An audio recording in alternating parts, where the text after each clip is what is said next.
We're going to make prints using our own homemade stencils. In the last video, we cut out several stencils. In this video, we're going to use many of those and see how the results turn out. I'm going to start by making a background using brilliant blue.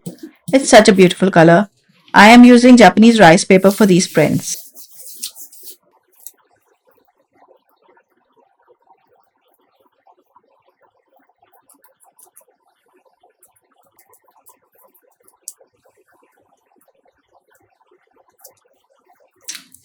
Love the beautiful bits of purple that have come up from the last print we made on this plate.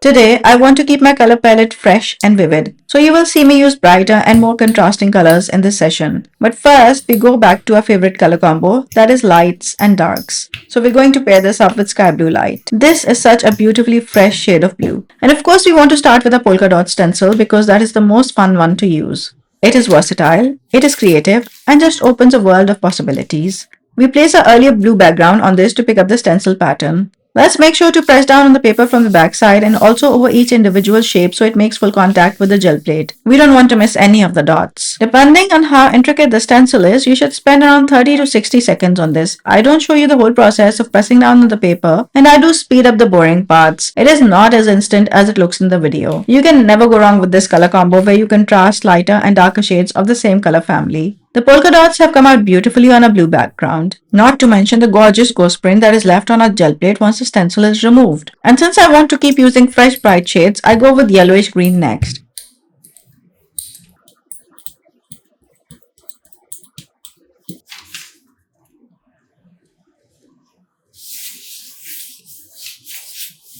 But before I pick up the print, I want you to remember that the color on the plate was sky blue light.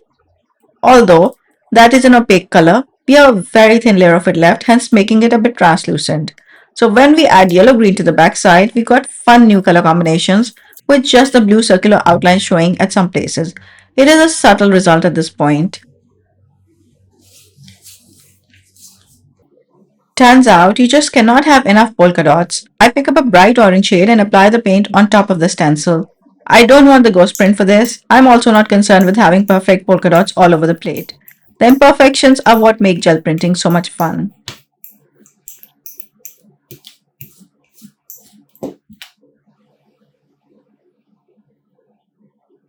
Next, I use a very pale yellow to add a thin layer of background over the polka dots.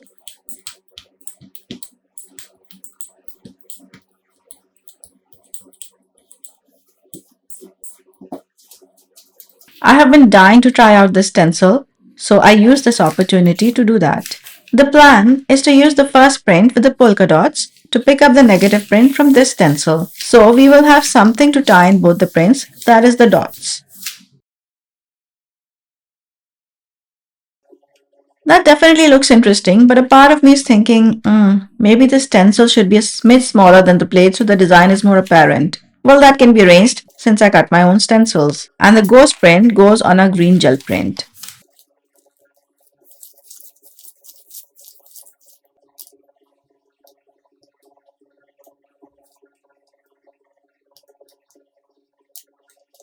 That's quite an interesting pull since we used a very light colored background on the orange that is hardly visible. But you can see the shape through the polka dots. Definitely a very cool effect.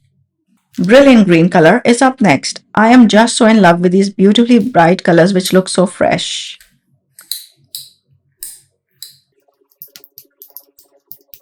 Ooh, this is one of my favorite stencils. I really want to see how this one turns out. And once again, I decide to do tone on tone and take a green print to pick up the positive.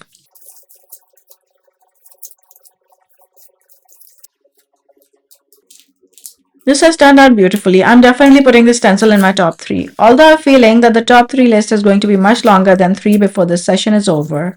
I want to have a clean ghost print, so I pick up the extra paint from the open areas on a new sheet. And we get a better print after we have cleaned it up. This was probably not the best option to pick up this ghost print. It is too close to the colors already being used in this print. The design is kind of getting lost. I really wish I had added a contrasting color as a background and picked it up separately. But sometimes you really have to make split-second decisions with gel printing because you don't want the paint to dry. It is time to add some real contrast. So I'm bringing in lamp black. While we go through these steps, I wanted to ask you that when you're watching these videos, do you want to see me go through these repeated steps like brayering, pressing down on the paper, as a sped up process, sped up but not too much, or in real time? Please mention your preference in the comments.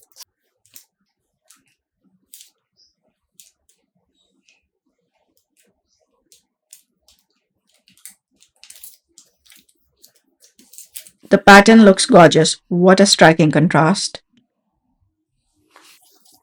That plate needs to be cleaned up a bit so we get a better ghost print. I'm just pressing in all the empty spaces so I can pick up all that leftover paint on the cleanup sheet.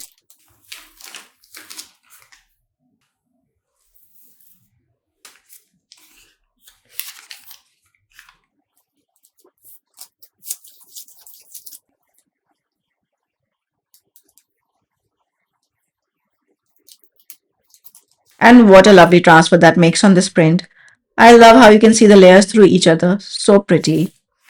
I have a feeling there's still some of that ghost print left on the plate that will get picked up by this layer of pink. Can't wait to see what we get.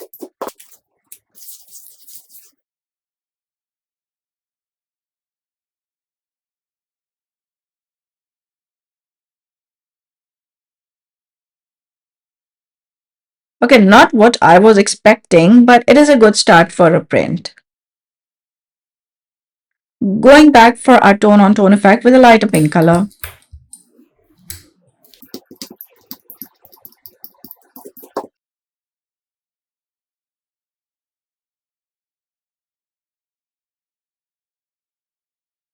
I've been waiting to try this stencil with random triangles. They are, however, not as random as I thought. You see a lot more once you use a stencil. If you look at the end result, there is this almost straight line going down the middle. Can't unsee it once you notice it. I'm going to have to redesign the stencil a bit so the triangles are more random and not centered around that line. For the ghost print, we are going to let it dry and then add a layer of permanent red violet to pick it up.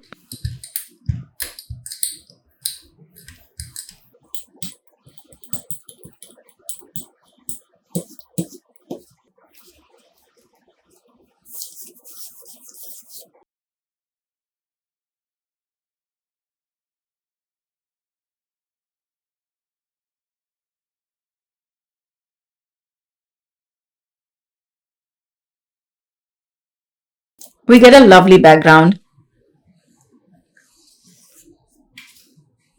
Let's make it a fun contrast by adding turquoise blue to the mix.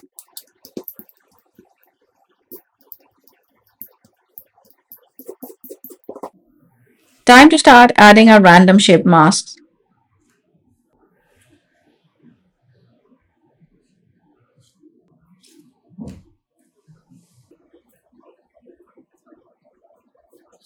I align my papers by matching the diagonal corners with the plate. This usually works for an easier alignment when adding multiple layers.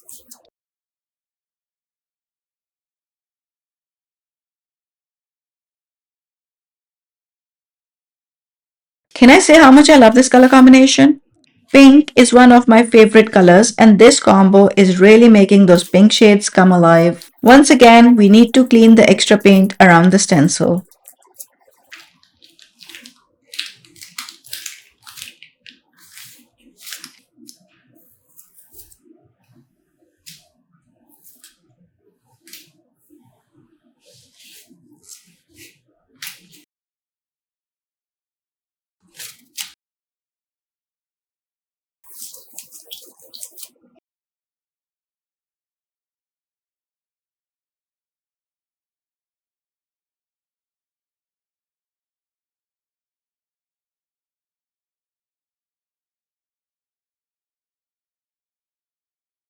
Let's add some Naples Yellow Deep.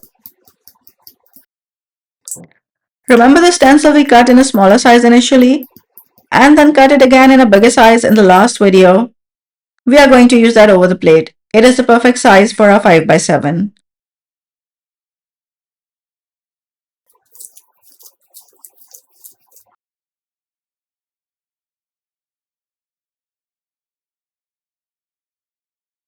I'm satisfied with how this print has turned out, so I'm going to keep it aside. We are going to bake the ghost layer with vermilion.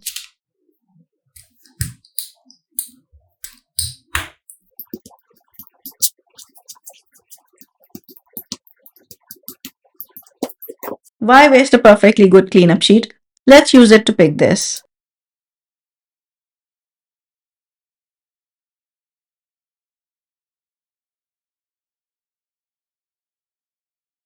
Not quite sure where our ghost print went, but we got an interesting background because of what we already had on our cleanup sheet. I'm going to clean our plate and make a new background layer by adding titanium white and Naples yellow red.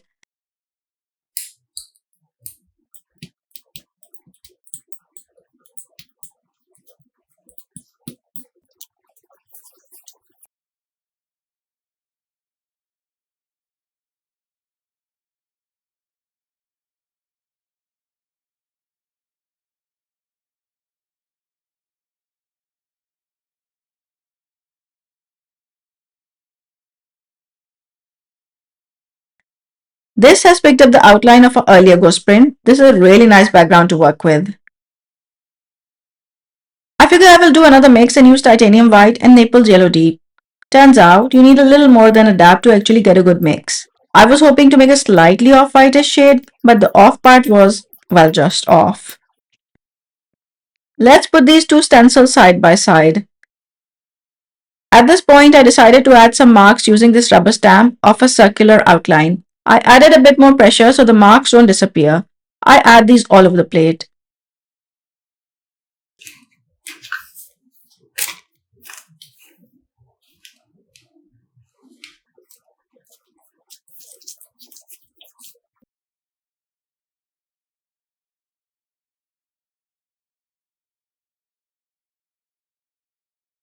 This is such a fantastic print.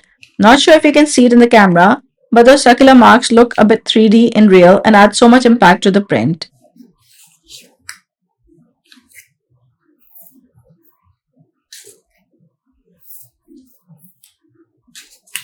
The ghost print is going to be added to what was originally a cleanup sheet for our ghost prints.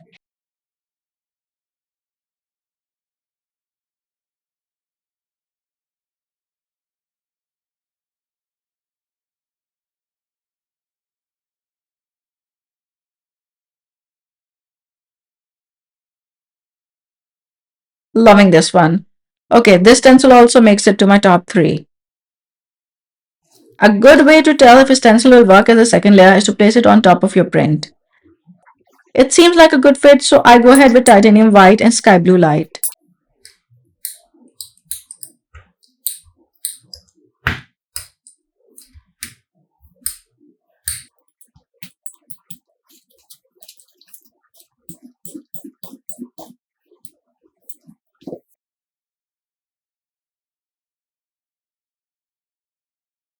I want to replicate the success of a mark making from earlier and use a rubber stamp of a square outline this time round. But I do make a mistake. I did not put the needed pressure. But let's see how it turns out.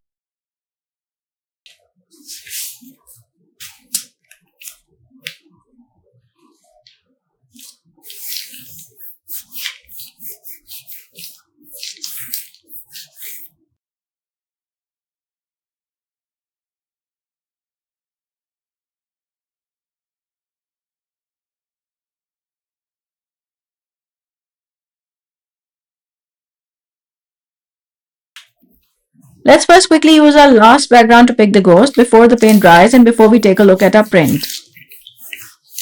The print turned out stunning, but the marks are not 3D like earlier. Note to self, add a bit more pressure next time. Let's pull this up. And oh my god, we got a lovely grungy print. Let's take a look at all the prints we made today one by one. I am so happy with all of them today. Cutting new stencils definitely gets your creative juices flowing. I did not use all the stencils we cut in our last video, but we did use quite a few of them. You will see the rest featured in upcoming videos, so stay tuned for that. Subscribe and turn on all notifications to make sure you don't miss any of them. See you in the next video.